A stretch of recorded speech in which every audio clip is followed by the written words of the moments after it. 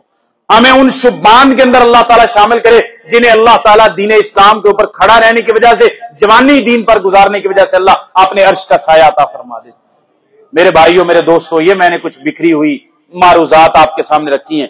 آپ جانتے ہیں میں کوئی بڑا عالم خطیب تو ہوں نہیں، بہرحال جو بات آپ کے ذہن پہ اتری ہو، ذہن پہ اثر کیا ہو، یا آپ کو سمجھ آئی ہو، اس کو خود بھی سمجھیں، اس کو آگے بھی پھیلائیں، اور اس پر آپ عمل کرنے کی بھی کوشش کریں، اور اپنا ایک جذبہ پیدا کریں دین اسلام کے لیے۔ دین اسلام کو بہت ضرورت ہے۔ دین اسلام مسلمان اس وقت زوال کی آخری سطح کے اندر ہے۔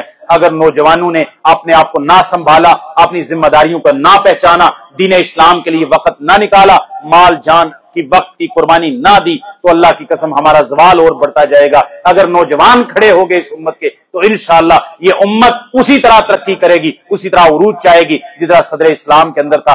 جو بات میں نے کتاب و سنت سے بیان کی ہے وہ اللہ تعالیٰ کی توفیق سے ہے، اس میں میرا کوئی کمال نہیں، لیکن بولتے ہوئے بعض اوقات انسان سے سبقت لسانی ہو جاتی ہے، بعض اوقات کوئی ایسی بات کہہ دیتا ہے جو کتاب و سنت کے خلاف ہوتی ہے۔ اگر ایسی کوئی بات میری زبان سے نکلی ہے، میں اللہ تعالیٰ سے اس کی معافی مانگتا ہوں۔ بعض اوقات بولتے ہوئے ایسی بات نکل جاتی ہے، سننے والوں میں سے کسی کی دل کو تکلیف پہنچتی ہے یا اس بندے کو بری لگتی ہے، تو وہ میں آپ سب سے معذرت کرتا ہوں۔ اللہ تعالیٰ عمل کی توفیق عطا فرمائے۔ وما توفیقی الا باللہ۔ سبحان أعوذ بالله من الشيطان الرجيم بسم الله الرحمن الرحيم